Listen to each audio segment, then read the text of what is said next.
What up, what up, what up? Welcome to another episode of NewOrleans.Basketball and NewOrleans.Network podcast.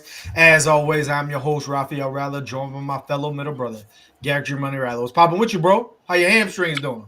I was just about to say, man, got all. I'm happy for health. Got all my hamstrings intact, but I don't know how long it's gonna last. But yeah, man, everything's all good, man. Everything's all good. Just touching back down, back from the Orlando vibes. Got to hang out with you and Lindsay, obviously, and go to the see the Pels play the Magic, and that was quite the experience, all around that that you was there. But it was it's kind of fitting because we went from like the sunniness and the escapism and the seemed like a different world in Orlando. And then you fly to New Orleans and it's like rainy and it's like dreary. And it's kind of like, yeah, that's pretty much if you ask pretty much the entire state of Louisiana, how outside of my region Cajuns, if you ask the entire state of Louisiana to describe your feeling about the state of sports in Louisiana, they would tell you it's probably like Louisiana weather, where it's just like whatever, bro. Like I don't care. So yeah, man, I'm good. I can't say the same for everybody else who goes to the Smoothie King Center, goes to the Superdome, even though the Saints did get a victory. And depending on who you ask, a lot of people are upset about that, even though. But one thing I will say about that is that I don't care what is going on in the season. I will not root against the Saints against the Falcons. Two in whatever is the bare minimum. You gotta beat the Falcons like every time it happens. But outside of that, bro, everything's all good, man. How's everything on your side? Everything is blessed. Recovering from an injury of my own, and it's crazy. It's crazy, and doing the best we can there. But yeah, man, let's just get into this basketball thing because, some tough things. Before we do, make sure you guys are following us on X, on Twitter, on IG, on TikTok. That's NO_basketball, no E. Make sure you're liking the episode below, and make sure you're following on through what's already a tumultuous season. We will be with you. Rain, sleet, or snow, win or loss. We will be back with you, and we can use this as a therapy session if we need to talk through the Pelican season that there is. So let's touch on the Magic game real quick. Again, wasn't much of a game. The score was 114-88. The Pels, I'm not even going to call them the replacements because it's not even that, but the Pels backups made it close at the end, even without Apollo Banchero on the Magic side. But yet again, Magic's pull away in the fourth quarter. There's just too much talent across from whoever the Pelicans can put on the court at a given time for them to yet again fall to a loss. This one, you thought you were going into, we had a podcast about, hey, Brandon Ingram and Zion, this is a game you win for your team. Well, shortly before tip-off, you find out that not only is Zion not playing, you later find out that he also has a hamstring injury, and he's out 4 to 6 weeks. So before the game tips off, you're immediately defeated, like mentally. And if you're the Pelicans, that here we go again. Not only do we have no players, we also don't have our best player. How are we going to win tonight? How are we going to win moving forward? You're already at a deficit, and you can kind of see that in the body language on the bench. You can see that in the body language on the court. It's tough from that angle, but outside of the game itself, because there's not a whole lot to take away because it's the same story yet again. What's your panic meter on Zion? Not just the season and the debacle that has been, but like on Zion himself. Like on 1 to 10, where are you? Because it's been a tough start, so to speak. Yeah, that's a $1 million question that everybody is asking themselves now, because when you watch the NBA, right, and you watch the best of the best players, and you talk about legacy players, and when we talked about Zion coming into the league, it was generational talent, and he was compared to some of the greats coming out of high school. Like, this guy has the talent to reach the levels of player X, player Y, player Z.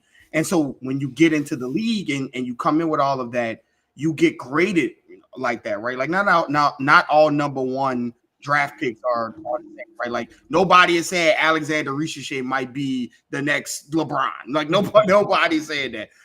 But Zion was one of those ones, right? It's always about which year you get the number one pick, not just if you get the number one pick, right? The Pelicans got number one pick during AD year and Zion year, like really good years for number one picks. And so when you think about Zion coming into the league and you look across these legacy players across the league, a lot of what makes them legacy players and some of even the younger players who are trying to get there, when you talk about LeBron, you talk about Steph, and you talk about Kevin Durant, and now like some of the legacy players who are trying to get there as winners, right? Jason Tatum, Luka, and Jokic. Like those guys are available. And when you turn around and you look at some of the times where you think about legacy players who are dealing with injuries and going through, I worry that Zion is more on the Joel Embiid side than like the Luka, the LeBron and the Steph Curry, where like this is just part of the package. All accounts before coming into this season was that he had figured things out, that he came into the season in the best shape. He had been in New Orleans training his entire time, and it still didn't seem like it was enough. And so here we are again in year 6 saying, oh, is this? And then the worst part about it is that it's not just like one hamstring. Like he's had a left hamstring keep him out of the season. He's had the right hamstring, which kept him out of the after the Lakers injury was the right hamstring. Then this year is back to the left, and it's another hamstring. And it's like I tweeted a couple of games earlier that you've never really seen like a body style and play style combination like Zion. And I think we're seeing why. It's because it's a lot of torque. It's a lot of force. He plays with a lot of aggression and he plays with a lot of like speed and power that his body year after year is just saying that's not something that it can withstand, over and over and over again. So where my panic is, I'm for this season, I'm at like a 7 or 8. And that's only because it's early in the season. And again, you have a lot of games left. I know it sounds crazy with the Pelicans at 3-8, but like I told somebody yesterday, a 5-game win streak once you get everybody back and a couple of guys, teams above you, stumbling and hitting their part of the injury streak, the injury part of their season. And, this is a different situation. But at some point, this is just, how do you break this? How do you get out of this? You thought it was the training, you thought it was the diet, it was this, it was that, and everything is changing, but the results still remain the same with Z. And so again, this is not his fault. It's not something that you can point to and say, he did this wrong, he did that wrong. If he would have did this, it could have changed things. It's just an unfortunate situation. Joel Embiid has been into every microphone that you can talk about, has said, I just want to have a normal, healthy playoff run. It's not that he doesn't want to. It's just that sometimes the body doesn't capitulate with the mind. And so right now I'm at about a 7 with Z because we all know that hamstrings don't just magically get better. And when you're talking about this guy who plays with that type of game style, and you're talking about hamstrings which linger all year, could linger all year, just something very, very worrisome to look at. So where you at? I want to hear your take on this one. I think anything under a 7 is disingenuous because literally we've talked for 6 seasons about you seeing the same amount of minutes as you and I have in the playoffs and the minutes that you've seen from Zion in the NBA. So anything under than that would be, what are you looking at? Because all the data tells you should be concerned. The thing that kind of concerns me on top of just the availability, it's a hamstring. And if you isolate a hamstring, there's 2 other players on the team that's also struggling with that. Devin Booker, who has the opposite body type of Zion, also has a hamstring. Steph Curry had ankle injury. There's always something, and regardless of the body type. But when you add it all together, that shows a pattern and a trend. I'm not going to go to the point because, again, going into the season, and you and I talked about this podcast, everybody around Zion talked about it, the team talked about it, David Griffin talked about it, Zion's father talked about it, how he was taking this offseason differently, and you could see it. And, like, you watch his body, you watch how he plays, and he looks to be in better condition than he's ever started any season. So maybe it's bad luck. I'm going to be honest with you. When he got hurt the first hamstring earlier in the year, I think it was still hurt then, and he just tried to play through it, and it just got worse to the point he couldn't play anymore. And then it wasn't a surprise when he was like, you know what, I can't go out there. And the team looked at the MRI and was like, yeah, you can't go out there. Let's call it what it is. I think it was more that, and it kind of led to this. I don't know if that's getting sick right before the season starts, and then all of a sudden your body's not as stretched out what it needs to be. I'm not going to equate the first 5 years of his NBA tenure to this injury, because I think there are things, you said it's not his fault. I think there are a lot of things he could have done better earlier in his career to prevent injuries and to recover from injuries. I think there's a lot of things he could have been more mature about and more professional about.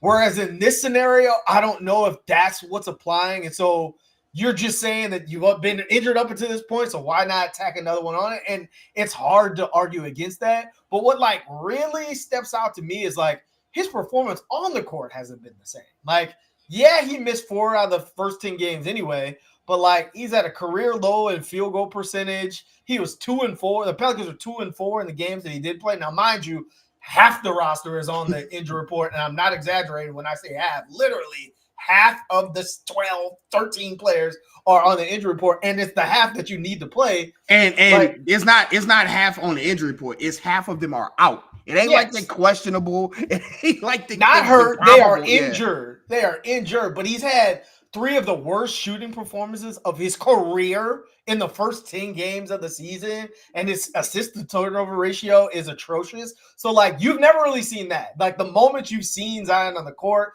outside of the LA game have, for the majority, been good, but you would never see nothing this bad.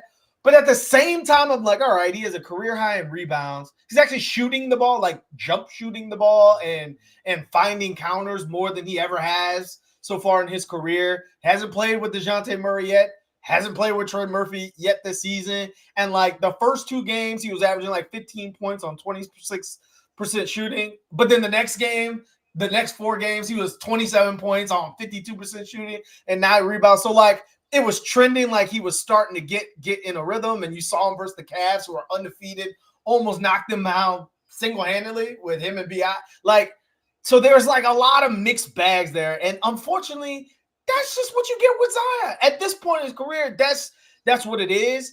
And to be honest with you, you and I have talked about it this weekend. You even talked about it over these years. I think a lot of the acquisition of DeJounte Murray was to help this team make sense and be more clutch in clutch situations. And go figure that they've been struggling in that area with him not available. But I think the other element of it is the Pelicans looked at the situation and said, well, we had to give Zion a max, because if you don't give him a max, what are you going to do? And now it's like, well, Zion's never available, and B.I.'s never available, and CJ's getting older, and Trey's not quite there yet to stay in a team. We're saying instead of having a Luka and a Kyrie where they are scoring every single point for you and making $65 million plus every year, we need multiple guys to get us through the season, because we know that our best players are just not going to be there consistently. Now, go figure that you walked into the worst scenario possible where all of the guys that you brought, we were just talking about someone's minutes are going to have to be taken. And now it's like, well, who can't get minutes? Can Jody Meeks play off the bench? Greg Monroe, can you give me a Corey couple? Brewer. Corey Brewer, like Willie Green, can you strap up like we're there so fast. And so I don't know if I'm all going to blame it all on Zion and his situation, his body type and things like that. It's probably a mixture of bad luck and the fact that he's built how he's built and plays how he plays and things like that. But it's just, it's a deflating situation when you feel as if the Pelicans can't win for trying, right, from that standpoint. So when you talk about can't win for trying, the first 10 games, the Pelicans were 3-7. Then they lost last night to the Knicks, and now they're 3-8. This was the part of the schedule that was supposed to be the one where you racked up some wins and you got a little ahead of Murderers Row. And unfortunately, in year 6, the answer after 10 games, the answer is the same. What are the Pelicans? I have no idea. I can't tell you. It's impossible to judge. Like, you cannot look at the first 10 games and say the Pelicans struggle at this. Small ball is not going to work. Their spacing and their shooting is not going to work. There's too many ball hit. You can't say any of that because you learned none of it, because the very first game Zion didn't play, and every game after that DeJounte didn't play, and Trey played none of them. So 3 of your main players have no chemistry together at all. And so it's impossible to judge. It's impossible to say Willie Green needs to be fired. I don't know how you can look at what players on the court every night and say this is a Willie Green problem. I don't know anyone who's winning this scenario. What are the things you look at the first 10 games and say, I learned this about fill in the blank about the New Orleans Pelicans? Well, I learned that it's very difficult to close games with Jalen Norwell and Javonte Green and Jeremiah Robinson Earl on the floor. Like there is nothing. Like the some of the things you learned is that Brandon Boston's a player. Like you learn that Brandon Ingram has grown and mature and professional. Let me tell you something.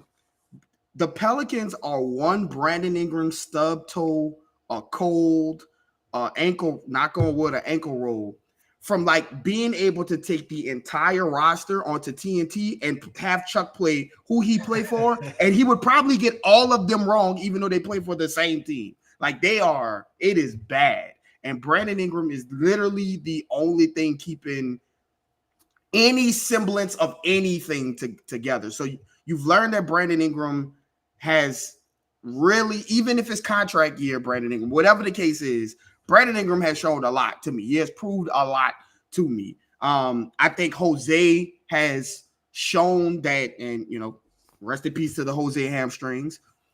Those, like, he has shown some things as well. He's gotten on the floor. He's gotten a lot better. When he had a lot of responsibility put on him, he had a really good game against Orlando. Obviously, he didn't have a great game yesterday, but I mean, he hurt his hamstring and tried to give you something. We watched him kind of like grimace on every play, and it's just, again, another injury. But to what you said, I don't think there's no a good faith sweeping judgments cannot be made. Of course, you're going to have people who say, "Oh, I told you so." And again, that's the current climate that we live in. Everybody wants to be able to say, "I told you so." Hey, look what I tweeted a month ago. Look what I tweeted all these times ago. But if you're having a good faith discussion about the Pelicans, there is literally nothing you can make. You can't say anything about the coaching.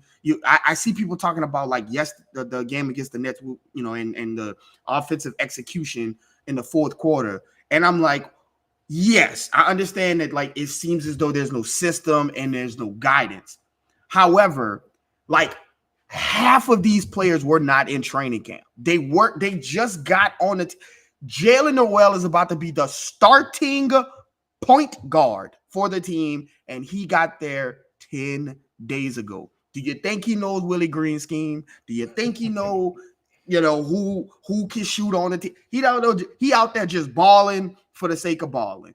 And so there's no good faith discussions that you can have about the Pelicans. Sure, you can get your takes off and say, "Oh, I told you so. This team will never be together, and this team will be." And maybe you are right. Maybe you are right. But if you are having a good faith discussion and you are watching this team go out, and again, they're playing a lot of these games, they're in, right? Like, they're in until the late fourth quarter, where that is where most teams sub their starters in. The problem is that the starters are also those reserve players, and there's no reprieve at all. And then Brandon Ingram is just asked to save Or yesterday, Trey Murphy's first game back, he's out there doing his best Curly Neal impression because who else is gonna score? Reeves was on the court in the fourth quarter. They just sent him to Birmingham. It was like, never mind. We don't have enough players. We need you to come back. There are no good faith discussions you can have about the Pelicans. And is it sucks? Is it fair? Is it right? Is it, whatever? There's just no way to do this. The Pelicans look very similar to the Grizzlies last year, where everybody was hurt and you just kind of pushed this year to the side and thought about what you could do to add to that roster. And obviously they ended up with Zach Edey. And again, you're still 11 games in. CJ Herb could come back next week or whatever the case is, and you win 3 games in a row, and all of a sudden your things are a lot more competitive because you have 60 plus games left. The issue that, and everybody keeps saying, I see everybody, my dog, I see you, we're all tired. I see you, John. I get it. The thing that is so frustrating and it is so worrisome is that it seems as though some of these injuries are going to be reoccurring throughout the year.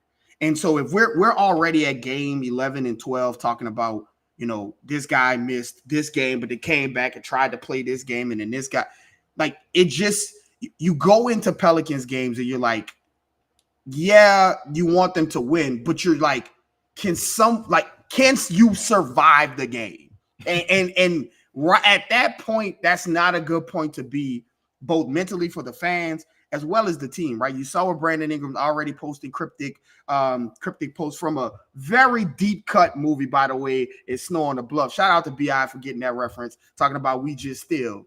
He's already there, and who can blame him, right? So it's just, I'm worried about, it was good to see DeJounte on the bench yesterday. Herb has been we sat behind the bench in Orlando. You could hear him talking all game long. He's talking to people, getting people, trying to keep the morale together. And I think DeJounte has a lot of the world on my shoulder anyway. So I'm just here to try and keep guys together, keep it together until the troops come. So he has that in him.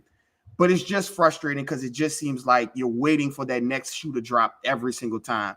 And so really, there's not really a lot of judgments you can make. We were just talking, Brandon, I see you talking about Willie's system. I get it. Like, and people talk about like what Steve Kerr is doing with the Warriors and guys being out. Like, he has shooters. He has guys that can do things. When you talk about the Pelicans, bro, like, you're not talking about second string. You're not talking about third string.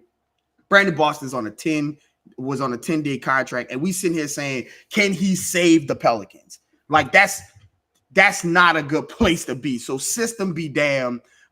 You just don't have the guys like you have. Like I tweeted earlier, you got the heart, you just don't have the guys, and that's what you're going to see a lot until some of these guys come back. You'll see these guys scrap and claw because they're players, they have pride, and they playing with like a lot of adrenaline. But then in the fourth quarter, when it's time to sub in those stars, and it's the same, the back end roster guys that's been playing, and now you're relying on them to go against Donovan Mitchell and Darius Garland and Jared Allen and and guys like that. It's just tough. Like, even Cam, like, that lets you know just how much of a difference in talent. Cam Thomas is a bucket getter, but he's not on anybody's top 50 list. But he's so much better than like Jalen Norwell that that's what you get. You get their closer is available and yours was not. And none of the guys other than Brandon Ingram was not, which goes into point guard discussions and everything. So all that to say, there's not a lot of sweeping judgments you can make about this team, if any. Shout out to Brandon Ingram. Shout out to Brandon Boston. But that's about it for me. I'll tell you 2 things you can be, as we kind of touch on this next game a little bit. 2 things I can make a judgment on, just because they're the same things that were true last year and were true the year before. If the Pelicans want any shot of keeping the season together, they got to be better on defense. Like, we talk about they're getting killed from the 3-point line and they're not able to score. But a lot of offense that's created in the NBA is off of chaos because you're able to play defense and turn it into quick offense. Last night, I noticed the moment exactly when it happened in the fourth quarter.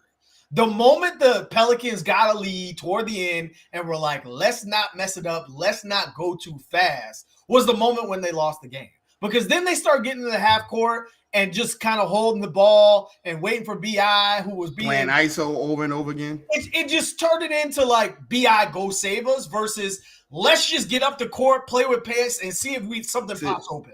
To that point right quick, I'm not going to lie to you, Rap. That Trey Murphy possession in the fourth quarter yesterday might have been a basketball cry. It might be the worst possession of basketball I've ever seen in my life. And I'm not even kidding. Like, they passed the ball in. He dribbled down the clock down the court to trying to draw the clock out.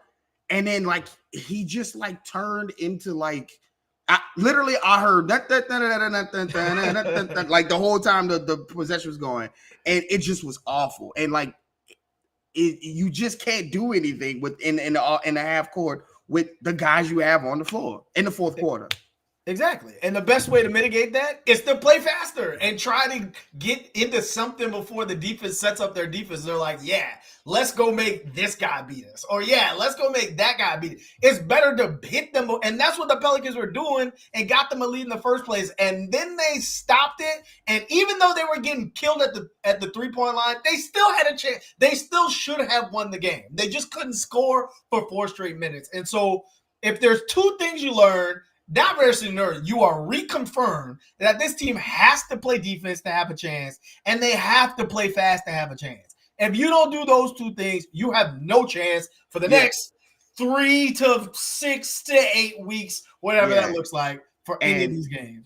And I hear people talk about the 3-point line. I'm gonna tell you now. You're not going to get the threes up. Not without CJ, not without Jordan. Jalen Noel, Jeremiah Robinson, Earl, like Trey Murphy and Brandon Ingram are probably the only people, because Jose is out. So they're the only 2 people that's going to like really shoot the ball from the 3-point line. And let's say they both shoot 10 threes a game. That's 20. Who else is shooting the ball for the Pelicans at an accurate enough clip where you're like, yeah, you should keep shooting? And maybe Brandon Boston as well. But like, that's it. Like those 3, Raph, I just said Brandon Ingram, Trey Murphy, and Brandon Boston. It's game 11. This is crazy. We were just talking about DeJounte and CJ and Hawk and Trey and BI and Zion. And I was like, yeah, so BI, Trey, and Brandon Boston. So you're not gonna have you might as well go everybody who can hear my voice, the pack going to be competitive in the 3-point line in any of these games until CJ and Hawk and those guys get into the game. Really, honestly, to probably DeJounte gets back, who can draw some attention outside of Brandon Ingram and make passes to the corner as well. So you're going into the game knowing that that's not going to be something you're going to be competitive in. You might as well just understand that, because you're just going to keep ramming your head into that wall saying, why won't they shoot more threes? Why won't they shoot more threes? And I'm telling you, look at the box score and the roster who's available, and that's why they're not shooting threes. Yeah, I also see something in there, their last in rim rate.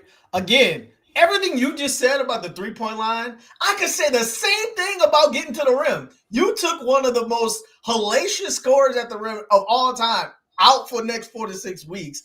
And then you took JB off the roster to start the year. And then you took DeJounte Murray, who's probably the next best player to get to the rim, off of the – all of the people to get to the rim are not on the floor either. And you took CJ and Hawk. So Brandon Ingram, when he turns the corner, he's like, everybody's like, nope. Who you gonna pass it to? Bro, I watched Brandon Ingram yesterday. He was getting him up. Shout out to BI. BI is hilarious because he was getting him up yesterday. I watched him 3 or 4 times turn the corner and was like, yeah, I'm not passing to y'all. I'm not doing it. And I tweet, I'm like, man, he don't trust a soul on that team. So I don't know. I don't know what you expect, man. Yeah, absolutely. So I absolutely see, and I see some of the comments like playing fast doesn't work. Playing fast doesn't mean you're in a full court spit like De'Aaron Fox all the time.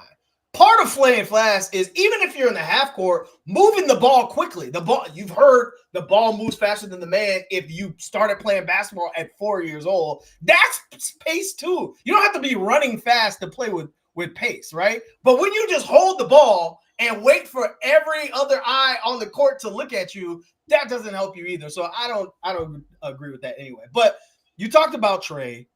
First game, What were your thoughts? Obviously, he had some adrenaline built up. He's been wanting to play. Game 11, his first chance to do it. What'd you see from Trey? Yeah, he really wanted to save the Pelicans yesterday. He came out. I saw some really good things from him. Obviously putting the ball on the ground. He was trying, and he showed some handling sometimes, and things like that. I saw him pitch 2 shots, one off the backboard. So that's one of the things that we were excited to have Trey come back from, was his ability to contribute in the tall game, right? The rebounds, the blocks, the getting in passing lanes. You saw some of that as well. You saw him crashing the boards, like getting into there and just being a tall guy. He was playing with a lot of like force. Like it was a lot of times, some of the times it was out of control, but it wasn't like that frail, skinny guy that just standing on the 3-point line. Like he was banging into people. He was trying to get rebounds and things like that. Obviously you saw some bad things. He seemed to be, and obviously nerves and first game back and everybody's hurt and he was introduced first in the game with the lineups as a starting lineup. He was the first player introduced. While Wayne hit the crowd with the he's back, and so a lot of the pageantry was for Trey last night. It was basically come save this team with nobody else out. Please help BI, and you could kind of tell he felt that way in his head. He was pushing the everything. He was trying to do a lot in every possession. And I think it kind of turned on him a bunch of times. He didn't shoot the ball as best as he's going to this year. And then also that 4-quarter possession. I understand you're trying to save the team, but again, this kind of goes to what everybody's talking about at least when you talk about a system. Like I get, like everybody looks at like the Warriors, like it don't matter who is out, they move the ball and shoot threes. But like that in of a sense, like how doesn't Brandon Ingram at least see the ball, touch the ball, something? Obviously, if you're like Trey should be playing off of him. There was a play where the play where Javonte Green ended up with the shot to shoot the 3. Like I don't understand why they ran it with Javonte Green and BI and not Trey at BI, where Trey was the guy who would shoot the 3. I called it out I was like, why is it Trey setting that screen? But I think Trey is a guy that's going to get better as he plays and gets time playing, and he's going to get a lot of shots and have a big green light with so many guys out. I'm hoping that he can hit more threes. He's got to let him fly. He's got to really let him fly. I'm talking up to 10. Look at what Anthony Edwards is doing. He's at 12 a game. Like Trey Murphy should have more 3-pointers attempted than Anthony Edwards, especially with this team like this. So yeah, he showed a lot. I liked what I saw in spurts. And the things that I didn't like at that, I think that was first game jitters, situational jitters that I think as time goes on and as he gets more comfortable, he'll be able to contribute and play better. But it was an game for Trey, but it's kind of an understandable type game for Trey. Here's what I noticed from Trey. Yes, the height was immediately noticed. Like again, like how many times have we watched the court either sitting together or over the phone or whatever and been like, who's the tallest person on the court right now for the Pelicans? Is it JRE? And just having Trey out there to block shots and to get rebounds and to just be active at a vertical standpoint when Yves sits down, it's like, oh, okay, this is what the wing stop was all about once upon a time, right? And so that was evident. Like I said, like the Pelicans' best chance to win games is to be hell on defense. And while Trey was a little bit all over the place, he was causing havoc. And that's something that you want to see him grow in anyways. The other area, which you touched on a little bit, was him off the dribble. And there were pockets of time, you and I talked about it this weekend, were there going to be minutes where Brandon Boston wasn't on the court, Brandon Ingram wasn't on the court, and the ball was rolled out to Trey and say, Trey, go create. And sure enough, in game 1, maybe due to necessity, there were Trey Murphy. No, ain't no maybe. No, it's definitely out of necessity. Here's the thing. These are primary ball handler Trey minutes are important for 2 reasons. One, who knows what's going to happen with Brandon Ingram. If this season is any indication, Brandon Ingram about to walk up to David Griffin and say, this is why I told you to pay me my money. But let's say that doesn't happen. Everyone's quick to say, well, you got DeJounte now and you got Zion now, so it's Trey's time to shine. He's going to have to show in this exacerbated sample size that you can create off the dribble. Now, I will say, even though he wasn't making shots, he looked a lot more comfortable on the dribble. Like there last year, like, and even his first couple of years, it felt forced. Like, oh, Trey's learning how to dribble. He's 6'10". He's learned how to come off the pick. But like yesterday, it was a novelty item. Yeah, it just felt natural that he was coming off the pitch. He was looking at the spot. Now he needs to get stronger at finishing because he's 6'10", and there's no reason in the world he should be falling all over the ground when somebody smaller is underneath him at the rim. He should be going toward the basket, and you saw him get a couple dunks and things like that. He needs to get stronger in that area. But I didn't hate what I saw with him off the dribble. Now, it's going to have to continue to expand for both reasons. If it's an added element to his game, great. You need it right now, and you may need it later. If it's something that, he continues to grow into and can be that long-term, that is a phenomenal thing, and that brings up so many questions. So, to your point, I agree. Mixed bag with Trey. You expect that in the first game. I expect his shooting to get going. I expect him to show a little bit more about what he's playing with confidence, just got his money, has the greenest of lights, and so he has no reason not to shoot it. And so I expect him to get better. The other bright spot, in other words, a very doom and gloom start to the season and game versus the Nets. Look, if the Pelicans have done anything right the last 2 years, you looked at Jordan Hawkins, you said you had to get better at shooting. Well, I think Jordan Hawkins is going to be pretty good in this league for a while. Then you look this offseason, like you got to get more athletic and you got to find an athletic center. Nick Claxton, let's talk about Nick Claxton. Nick Claxton was a popular name associated with the Pelicans this offseason. Until the Nets were like, we're blowing it up, except for Nick Claxton. We're going to give him a 5-year extension at $25 million a year.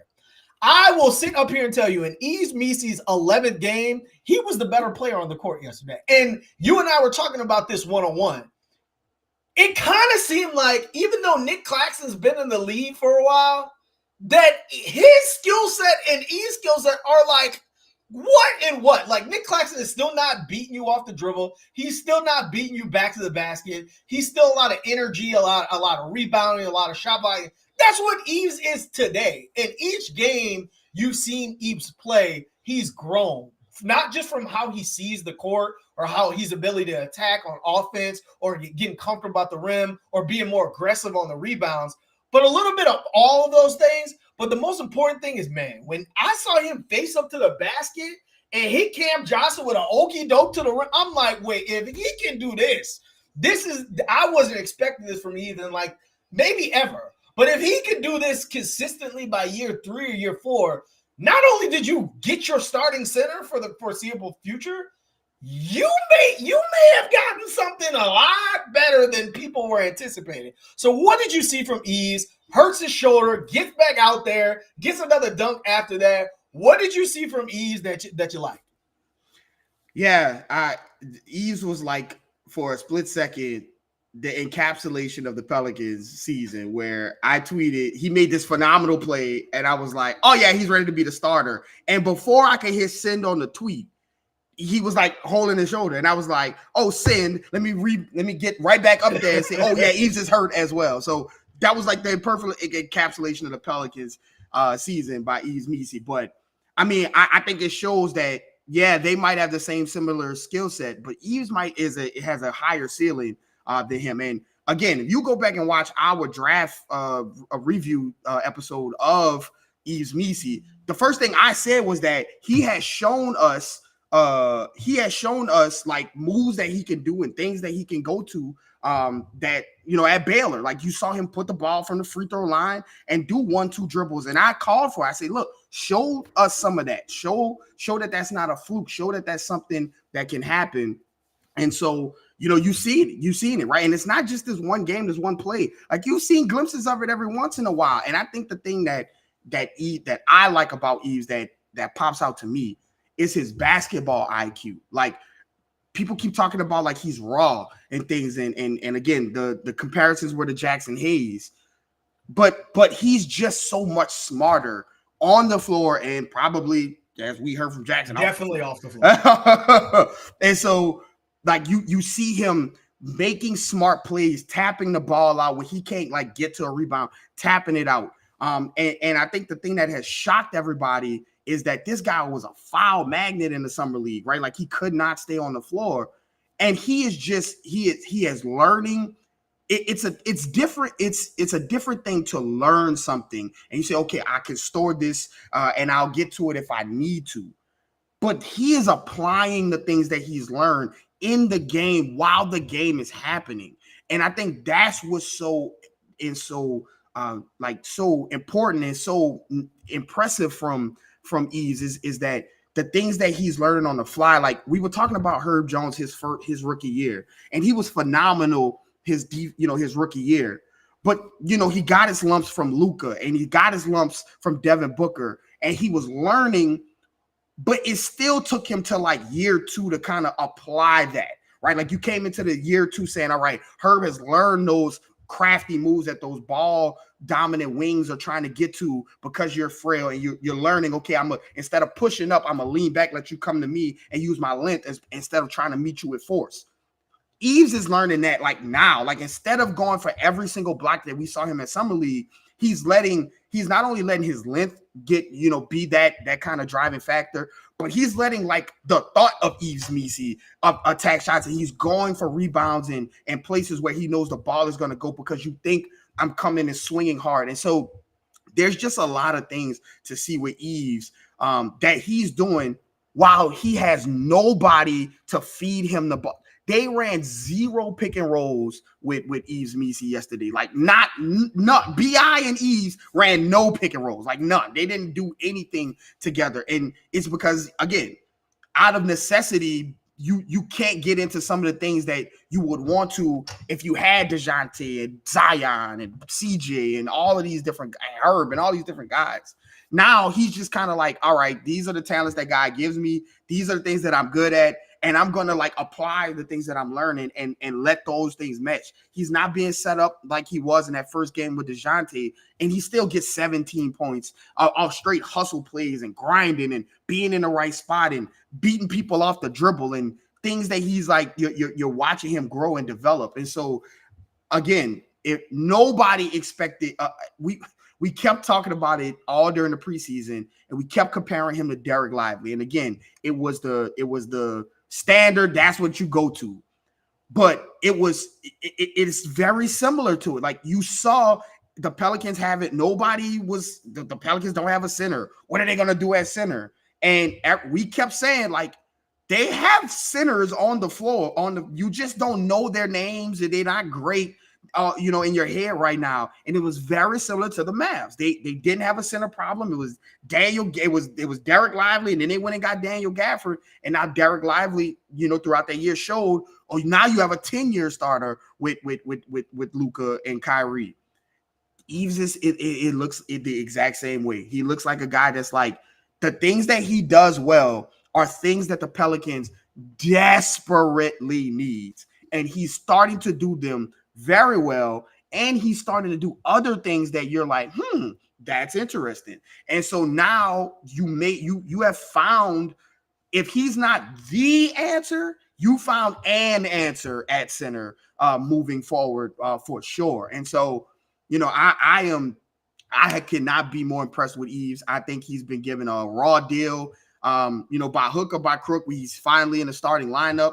But again, I think he's given a raw deal because I still think that there's a lot of things he can tap into if he wasn't being just out there, asked to just be out there and do the things that nobody else can do on the floor right now. And so Yves has been the bright spot of this team as far as like when you look at the roster. Like obviously other players Zion has had great games, and Brandon Ingram has been phenomenal this season, and Brandon Boston is a revelation.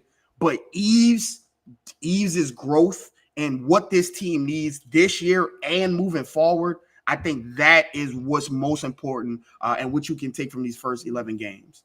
Yeah, I would agree. And again, for me, it's not so much. We've highlighted all the things he does well: shot block, bring energy, rebound, dunk at the rim, give you extra possessions.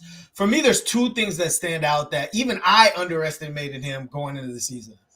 I had a tweet out in comparison to Derek Lively. I said, he's not the same player because he's not as good in the short roll. Man, he's starting to make some really good decisions out the short roll. Like some passes that I didn't expect him to have the capability to make in game 11 as an NBA player. And that shows me a lot. The other thing is footwork. Man, I did not know he had this kind of footwork near the basket, around the goal, around the basket.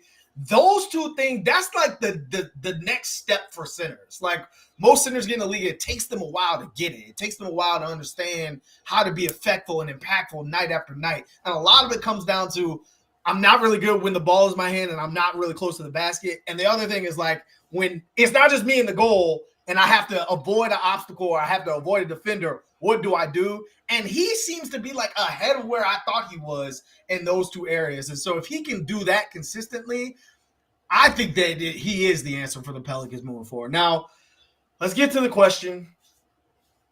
The Pelicans are 3-8. You're about to play OKC. You're about to play Denver. You're about to play the Lakers. You're about everybody in the West. You're about to play with Jose going out for another 4 to 6 weeks. So that's another person on the injury report. Are the Pelicans in a hole that might be just too big? Worst case scenario, let's say no one else gets added to the injury report. And let's say in order for you to get the majority of your players back are 6 to 8 weeks. That is not quite 2025. So you still have 4 months left in the season. But is it a little too late? Or what do they need to do to at least stay in it before 2025 hits? You're getting dangerously close. You're getting dangerously close. And it's not fair because if you look at the Eastern Conference, if you were 3-8, like you're right there at a 6 seed or 4 or 5 seed. Send the Pels to the East, man. Yeah, it is, but you're getting dangerously close because the West is beating up on the East, right? They're just beating up on the East, and teams are winning every game. I think to stay in it, the Pels need to probably win.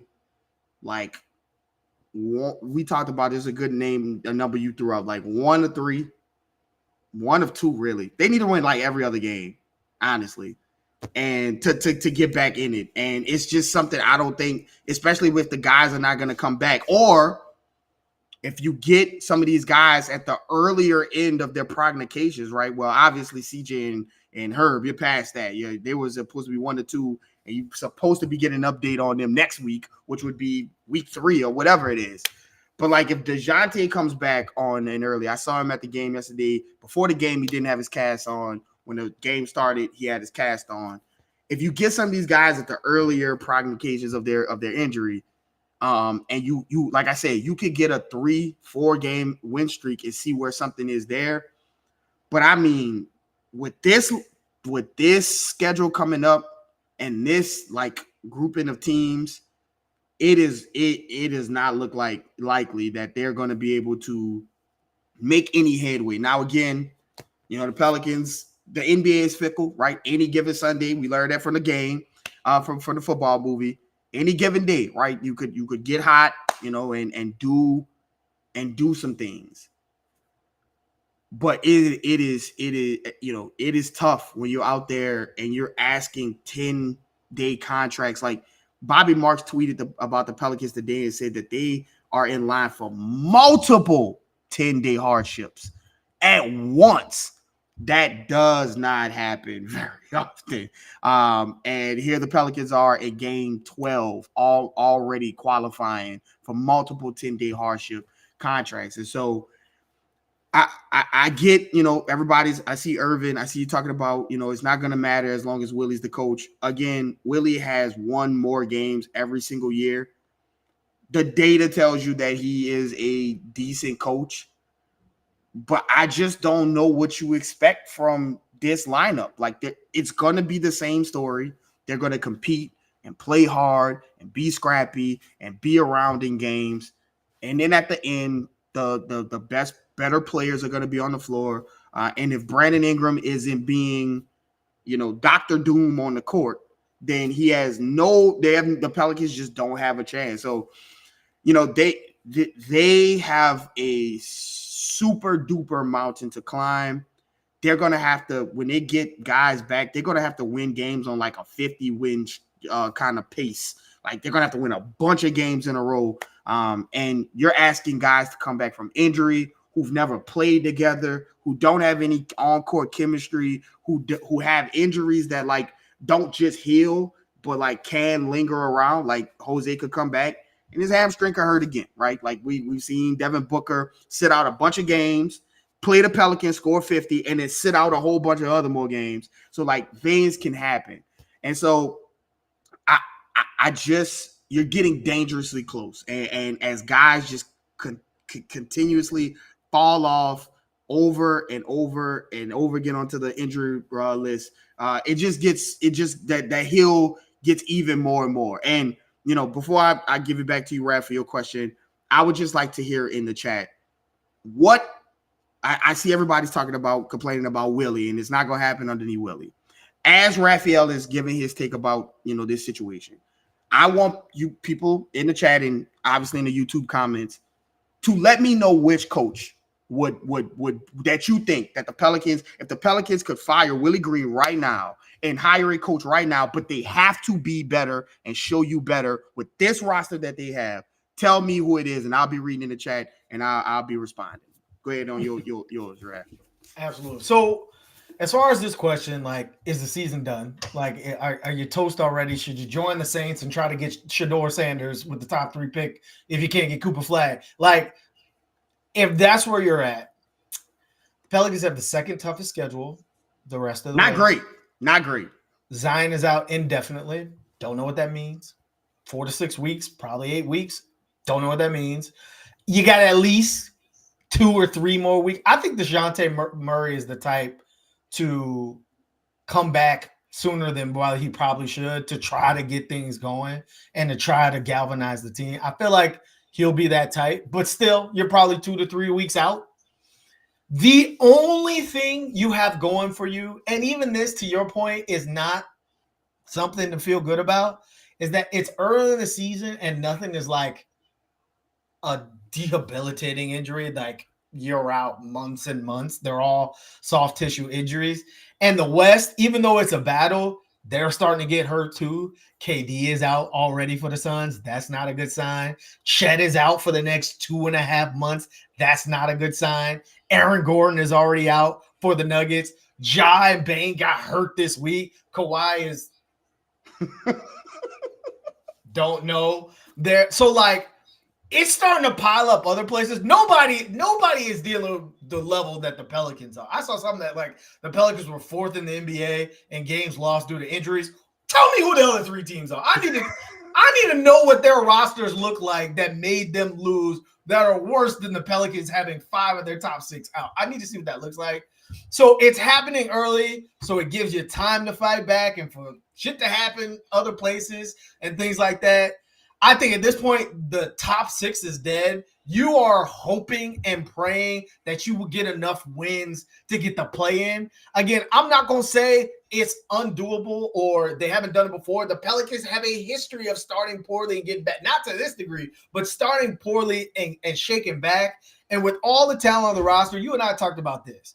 If you gave Luka or you gave Giannis or you gave Joker, whoever, Trey Murphy and Jordan Hawkins and Herb Jones and DeJounte Murray, and see, they will have a field day. They'll be, oh yeah, I'm the number 1 team in the West. I'm the number 1 team. It don't matter. But like, you haven't been able to get all those players on the court, not once in the first 11 games. So I can't make a judgment for if this team has the capability of stringing the game together 5 wins, even though they haven't done that in the last 6 years. I can't tell you they can or cannot do it because I haven't seen the talent play together, and neither has anyone else. And to that's probably a red flag in itself, that they have no chemistry together and that it's going to take a while, even once they all are healthy, to be in rhythm and to be healthy and to be playing well together. I don't know. It's an uphill battle at this point. There's not, next man up only applies to like 2 or 3. Once you get the next man 7 and 8 and the G League and Australian League and the Summer League and FIBA, like once you get to that, there's only so much a team could do in order to win games. So speaking of that, you know what else I learned from the Pelicans during this awful time?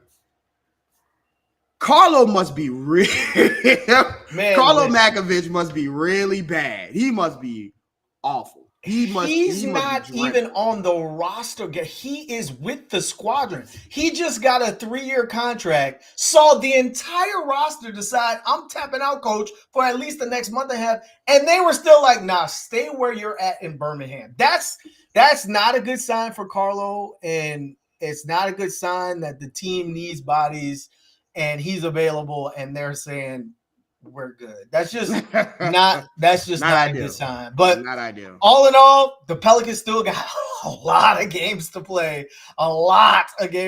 Before any of these guys start to come back. You got to play with what you got. And you got to go to battle with what you got. Garrick, what do you got as we close off this episode and we look to see, can the Pelicans steal a couple over the next week? Well, as always, you never know what people are going through, including watching the Pelicans and the Saints. So give someone a smile today. Yeah, it is tough. And I mean, literally the NBA is unforgiving because you got OKC Wednesday. So good luck. But yeah, it is gonna be interesting to see how this team fights. Just pray for Brandon Ingram. That's the best way I can put it. Pray for Brandon Ingram, and hopefully Brandon Boston continues his excellent play and can give him some reprieve as well. So as always, follow myself at Garrick_Rattler. Follow my brother at Raphael_Rattler. Follow the page at NO_Basketball, no E. That's wherever you get your socials. Most importantly, subscribe to NewOrleans.Basketball. We'll see you guys in the next one.